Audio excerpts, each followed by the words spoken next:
L'dor vador nagid godlecha, ulenetzach netzachim kedushatcha nakdish v'shivchecha Eloheinu bipino lo yamush leolam va'ed. This prayer, L'dor vador, it translates to mean, from generation to generation we will declare your greatness, and to the end of time we will affirm your holiness.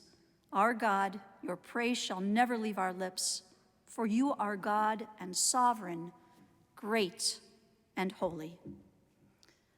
On Rosh Hashana and also on Yom Kippur, when I have the privilege of singing these words accompanied by Bill Toller and our exquisite choir, I am reminded of the relationship the Jewish people have had with God for nearly 4 millennia.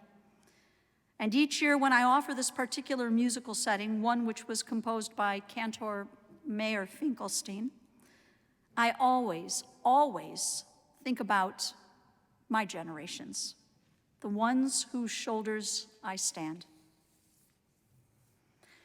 Growing up on Cleveland's East Side, I was so fortunate to have known all 4 of my American-born grandparents, Anne and Warren Goldstock, and Betty and Saul Wolfe. But I was doubly blessed to have known 3 of my immigrant great-grandparents. The man I called Zadie was Jacob Goldstock. The man I called Fafa was Reuben Goodman. And Reuben's wife, a woman who, in the old country, was known by the Yiddish name of Razel, my great-grandmother, Rose Goodman. This great-grandmother of mine, who I called Great Bubby, left Europe and fled from religious persecution by crossing the Atlantic in 1904. While at sea, she gave birth in steerage to her first child, my great-great-Aunt Betty. Rose Goodman's 5 children, Betty, Al, Phil, Irene, and the child who would become my Bubby, Anne, while they all grew up in Cleveland in the famed 105th Street neighborhood, as they married and began having children of their own, it is so amazing to me the unfaltering effort they made to stick close together, not just close in their hearts, but literally close. My great-grandparents, Rose and Reuben, eventually moved to an apartment in Cleveland Heights on Superior Park Drive, adjacent to Kane Park. Their eldest daughter and son-in-law, Betty and Harry Bressler, moved onto the same street in an apartment across from their parents. And the other daughters and sons-in-law, Irene and Jerry Robinson, and my grandparents, Anne and Warren Goldstock, each bought homes on Superior Park Drive. Almost the entire nuclear family resided on the same block, their own little shtetl, their own little village. Throughout my childhood and teen years, and even as recently as last night, I asked my mother to retell the family lore. And by the way, happy birthday, Mom. Growing up, I would hear the same stories over and over of my generations. The era was somewhere in the mid-1950s, and it was a time when every Sunday the entire family was expected to gather at one of the homes on Superior Park Drive. This Sunday family time, which involved kibitzing and eating, was not an option. It was expected. It was mandatory. Each Sunday, Rose and Reuben Goodman would gather with their 5 children, their spouses, all the grandchildren. Even when the grandchildren grew into their teen years, if they had a date on a particular Sunday, they had to stop by with their date. It didn't really matter if you stayed 20 minutes or 3 hours. What mattered was that you showed up. Did they all love each other? I think so. Did they all like each other? Most of the time. Was there ever a rift in the family of varying degrees of family dysfunction? Oh, absolutely, I'm certain of that. But I'm also certain that for them, family was the centerpiece of their existence. There's a Jewish concept, a phrase known in Hebrew as shalom bayit. It means peace at home. Shalom Bayit is an aspiration. It is the hope which draws us closer to domestic harmony. In a Jewish court of law, Shalom Bayit is the phrase used for marital reconciliation. But tonight, let's use our imagination and try to stretch the notion of Shalom Bayit beyond spouses or partners. Parents and children must practice Shalom Bayit, as do siblings and in-laws and co-workers. Our co-workers with whom many of us spend more hours per day and per week than we do with our own family. With our co-workers, we must also practice Shalom Bayit.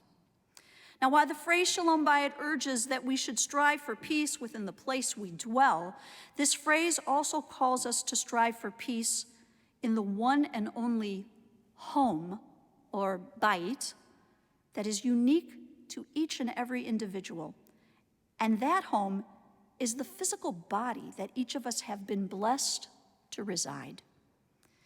If I am not at peace with the relationships in my life, how can I truly come to know Shalom Bayit? Some of us have experienced fallouts with family or with friends who always felt like family, and I confess I have. A disagreement, an argument, or a quarrel, this is part of life, and these squabbles are part of relationships. But what do we do when the disagreements turn to disowning family members? How can we discern when a falling out merits repair and when we know a relationship is beyond repair? Not all relationships are fixable. Not all is forgivable. There are many days I pray for clarity to know what is repairable and what, sadly, is not. I have a dear friend who lives by these words. She says, "Bless them, change me." She became weary of too many people, family and friends, constantly letting her down, always disappointing her, and in the most crucial and important moments in life, not being emotionally present for her. Instead of verbally hurling curses about those who had, knowingly or unknowingly, hurt her or sinned against her, instead of speaking ill of those individuals through the spoken word or even just thinking quietly in her heart bad things of those who may have tormented her, she decided instead to say these words, "Bless them, change me."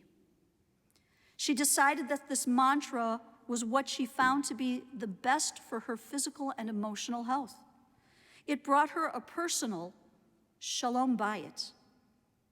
Bless them, change me. Understanding that most of the time, you cannot change them. You can only change yourself. And this may also bring us inner peace. Shalom Bayit. The author, Mark Matthews, wrote, "Apologizing does not always mean you're wrong and the other person is right. It just means you value your relationship more than your ego." I draw strength from the Torah, and in particular from the book of Genesis.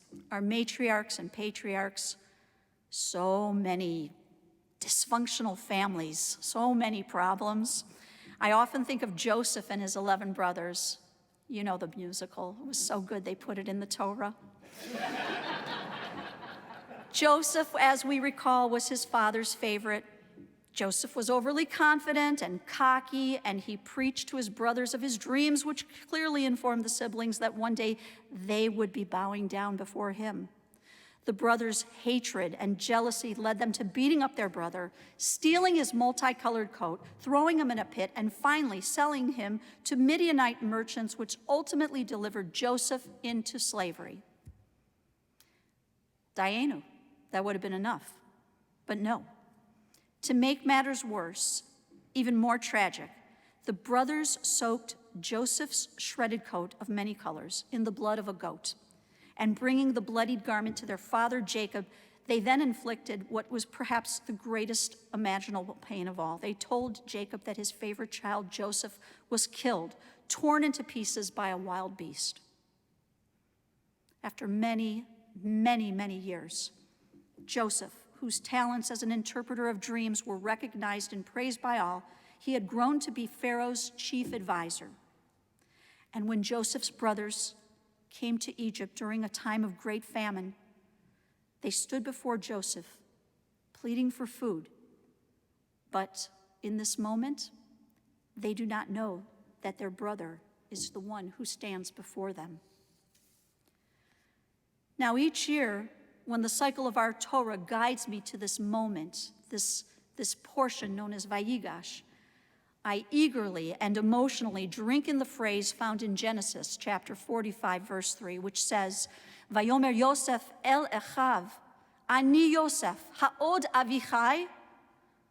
And Joseph said to his brothers, I am Joseph. Is my father still alive?